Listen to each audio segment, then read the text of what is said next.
अस्सलाम वालेकुम स्टूडेंट्स, उम्मीद है आप सब खैरियत से होंगे।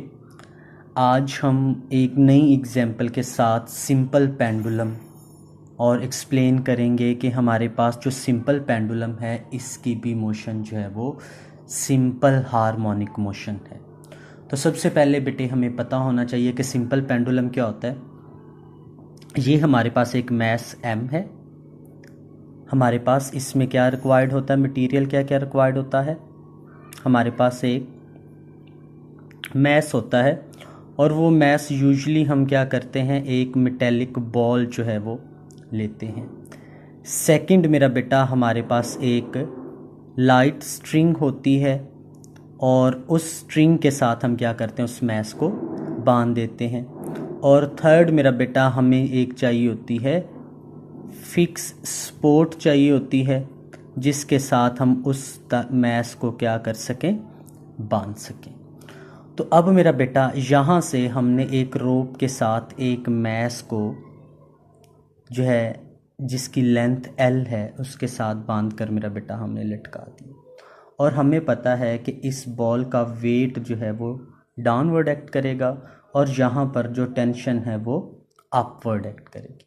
अब मेरा बेटा इन दोनों का मैग्नीट्यूड सेम होगा लेकिन डायरेक्शन एक दूसरे के ऑपोजिट होगी, इसलिए ये दोनों एक दूसरे के इफ़ेक्ट को कैंसिल कर देंगे। जब ये इफ़ेक्ट को कैंसिल कर देंगे तो अंडरस्टूड बॉल यहाँ पर क्या रहेगी, रेस्ट में रहेगी। अब अगर हम क्या करें, हम इस बॉल के ऊपर फोर्स लगाएं और फोर्स लगाकर हम इस बॉल को ले जाते हैं एक्सट्रीम पोजीशन ए के ऊपर। जैसे ही मेरा बेटा हम एक्सट्रीम पोजीशन ए के ऊपर लेकर जाएंगे तो हमारी जो टेंशन है वो मेरा बेटा एम जी कॉस थीटा, हमारे पास वेट के बेटा दो कंपोनेंट्स होंगे, m g cos theta and m g sine theta. अब मेरा बेटा आपने ना एक टॉपिक पढ़ा था रेजोल्यूशन ऑफ फोर्स, मैं सिंपल बस उसकी ना डायग्राम बनाकर तो आपका थोड़ा सा कॉन्सेप्ट क्लियर कर देता हूँ। देखें, हमने पढ़ा था 9th क्लास के अंदर रेजोल्यूशन ऑफ फोर्स वाले टॉपिक में कि अगर ये हमारे पास रिजल्टेंट फोर्स हो और ये हमारा एंगल थीटा हो तो ये हमारे पास एफ एक्स आता था और ये क्या आता था, एफ वाई। और एफ वाई का फॉर्मूला हमने यहाँ पर पढ़ा था एफ साइन ऑफ थीटा और यहाँ पर एफ एक्स का पढ़ा था हमने एफ कॉज ऑफ थीटा। अब मेरा बेटा देखो तो हमारे पास एक हॉरिजॉन्टल कंपोनेंट है और एक वर्टिकल कंपोनेंट। एंगल थीटा के साथ वाला हॉरिजॉन्टल कंपोनेंट होता है और एंगल थीटा के ऑपोजिट जो है वो वर्टिकल कंपोनेंट होता है। अब मेरा बेटा ये देखो, ये एंगल थीटा है तो फिर यहाँ पर भी क्या होगा, एंगल थीटा होगा। वेट वर्टिकली डाउनवर्ड एक्ट कर रहा है तो यहाँ पर मेरा बेटा अगर मैं इसको यहाँ पर by vector addition head to tail rule अगर मैं इन दोनों को ऐड करवा दूँ, ठीक है, तो मेरा बेटा मेरे पास देखो तो क्या बन गया, ये मेरे पास कौन सा हॉरिजॉन्टल कंपोनेंट बन गया, इसको मैं नाम दे दूंगा एम जी कॉस थीटा और ये वाला जो कंपोनेंट बन गया ये बन गया m g sine of theta. और इसकी डायरेक्शन देखो टुवर्ड मीन पोजीशन है तो इसका मतलब क्या हो गया कि हमारा यहाँ पर एम जी साइन थीटा जो है उसकी डायरेक्शन किस तरफ होगी, टुवर्ड मीन पोजीशन होगी। और इसको हम एफ आर से रिप्रेजेंट करेंगे यानी कि रिस्टोरिंग फोर्स। और बॉल को बैलेंस करने के लिए जो हम कंपोनेंट यूज़ करेंगे वो हमारे पास होगा T is equal to m g cos theta. अब हमारे पास ना बेटा इस वेट के दो कंपोनेंट हैं, एक एम जी कॉस थीटा और एक m g sine theta. M g cos theta क्या करेगा, ये बॉडी को बैलेंस करेगा, इस बॉल को यहाँ पर इस मोशन के अंदर बैलेंस करेगा। और ये क्या करेगा, ये बेटे ये वाला कंपोनेंट जो है ना ये सिंपल हार्मोनिक मोशन प्रोवाइड करेगा, रिस्टोरिंग फोर्स प्रोवाइड करेगा। यानी कि ये बॉल क्या करेगी, इस पूरे मोशन के अंदर मेरा बेटा टू एंड फ्रो जो मोशन होगी वो कौन मूव करवाएगा, वो हमारे पास मूव करवाएगा एम जी साइन थीटा।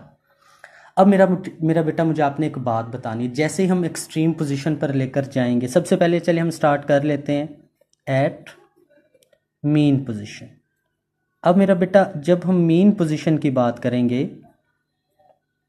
और मीन पोजीशन का हमने नाम क्या रखा है, एट मीन पोजीशन ओ। ठीक है, हम ओ की बात कर रहे हैं।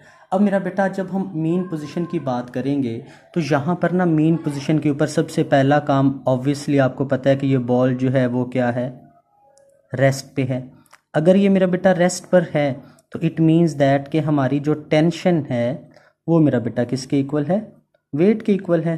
तो जिसका रिजल्टेंट दोनों का क्या हो जाएगा, ज़ीरो। जब दोनों का रिजल्टेंट हो जाएगा ज़ीरो तो इट मीन्स इस केस में हमारी नेट फोर्स क्या लग रही है बेटे, हमारे पास इस बॉल के ऊपर ज़ीरो लग रही।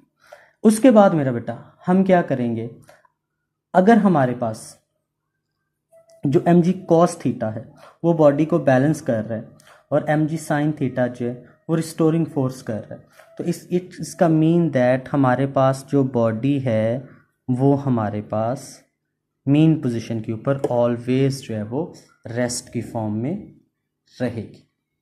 क्यों? क्योंकि टेंशन जो है वो एम जी कॉस थीटा के इफ़ेक्ट को कैंसिल कर देगी और रिजल्ट के तौर पर जो बॉडी है वो किस में आ जाएगी, ज़ीरो में आ जाएगी। क्लियर बेटे? और यहाँ पर आपने एक बात ज़हन में रखनी है, नेट फोर्स भी ज़ीरो। अब अगर हम इसके ऊपर फोर्स लगाएं इस मैस के ऊपर और इसको ले जाएं हम एक्सट्रीम पोजीशन पर, तो मेरा बेटा जैसे ही हमारे पास ये बॉल एक्सट्रीम पोजीशन पर जाएगी, बॉल एक्सट्रीम पोजीशन पर पहुंचते साथ ही मेरा बेटा जब हम इसको छोड़ेंगे तो आपके पास ये बॉल किस तरफ मूव करेगी। ऑब्वियसली आपके भी ज़हन में एक ही बात है कि वो बॉल मूव करेगी टुवर्ड मीन पोजीशन। ठीक है, एक्सट्रीम पोजीशन ए की हम बात कर रहे थे कि बॉल जो है एक्सट्रीम पोजीशन ए से किस तरफ जाएगी, तो अंडरस्टूड है बेटा वो टुवर्ड मीन पोजीशन आएगी। अब मेरा बेटा मुझे एक बात बताओ, मीन पोजीशन के ऊपर बॉल नहीं रुकेगी। एक बात तो क्लियर है जो मैं मेंशन नहीं कर रहा इधर कि हमारे पास जो टू एंड फ्रो मोशन है ना वो वेट का एक component m g sine theta वो परफॉर्म करवा रहा है। अब मेरा क्वेश्चन ये है कि ये बॉल जो है वो मीन पोजीशन पर क्यों नहीं रुकेगी। Reason is that high speed और सेकंड मेरा बेटा ड्यू टू इनर्शिया। बॉल का मीन पोजीशन पर ना रुकना मेरा बेटा वो क्या किसकी वजह से है, हाई स्पीड और मीन एट ओ, और यहाँ पर भी मैं मेंशन कर देता हूँ एट ओ, यानी कि ओ पोजीशन पर हमारे पास बॉल नहीं रुक रही। उसकी रीज़न क्या है, एक्सट्रीम पोजीशन पर, एक्सट्रीम पोजीशन जब बॉल आएगी। अच्छा, अब मेरा बेटा मुझे आपने एक और बात बतानी है कि जब हम बात करेंगे बॉडी जब एक्सट्रीम से मीन पोजीशन की तरफ आएगी तो स्पीड जो है वो इंक्रीज करेगी, लेकिन जैसे ही वो मीन से एक्सट्रीम पोजीशन की तरफ जाएगी फ्रॉम ओ टू ए, तो मेरा बेटा हमारे पास जो स्पीड है बॉल की वो क्या करेगी, डिक्रीज करेगी। लेकिन जब हमारे पास जो बॉल है वो from A to O move करेगी तो मेरा बेटा हमारे पास जो स्पीड है वो क्या करेगी, इंक्रीज करेगी। अब मेरा बेटा यहाँ पर देखो कि हमारे पास फोर्स एक्ट कर रही है टुवर्ड मीन पोजीशन, तो मुझे बताओ जब कोई बॉडी फोर्स की डायरेक्शन में मूव करेगी तो उसकी स्पीड इंक्रीज होगी या डिक्रीज होगी, डेफिनेटली मेरा बेटा इंक्रीज होगी। तो अब यहाँ पर हमारे पास देखो बॉडी किस तरफ जा रही है, ऊपर की तरफ, लेकिन जो हमारे पास रिस्टोरिंग फोर्स है एम जी साइन थीटा वो किस तरफ एक्ट कर रहा है, टुवर्ड मीन पोजीशन, लेकिन बॉल किस तरफ जा रही है, टुवर्ड एक्सट्रीम पोजीशन, तो एक दूसरे के ऑपोजिट हो गया। तो इसका मतलब ये हो गया कि जब कोई बॉडी मीन से एक्सट्रीम की तरफ जाएगी तो उसकी वेलोसिटी डिक्रीज होगी, क्योंकि फोर्स और जो v है वो एक दूसरे के ऑपोजिट होंगे। v से मुराद स्पीड है, और जब मीन से एक्सट्रीम से मीन की तरफ आएंगे तो मेरा बेटा हमारे पास दोनों की डायरेक्शन क्या होगी, सेम होगी, और इसी वजह से हमारे पास बॉडी की जो स्पीड है वो टुवर्ड मीन पोजीशन इंक्रीज होगी। तो मेरा बेटा ये हमारे पास एक छोटी सी एग्जांपल थी सिंपल हार्मोनिक मोशन। अगर कोई बात समझ में नहीं आई तो मेरा बेटा आप कमेंट सेक्शन में मुझसे पूछ सकते हैं। और काइंडली प्लीज़ लाइक, सब्सक्राइब और शेयर ज़रूर कीजिएगा। Thank you.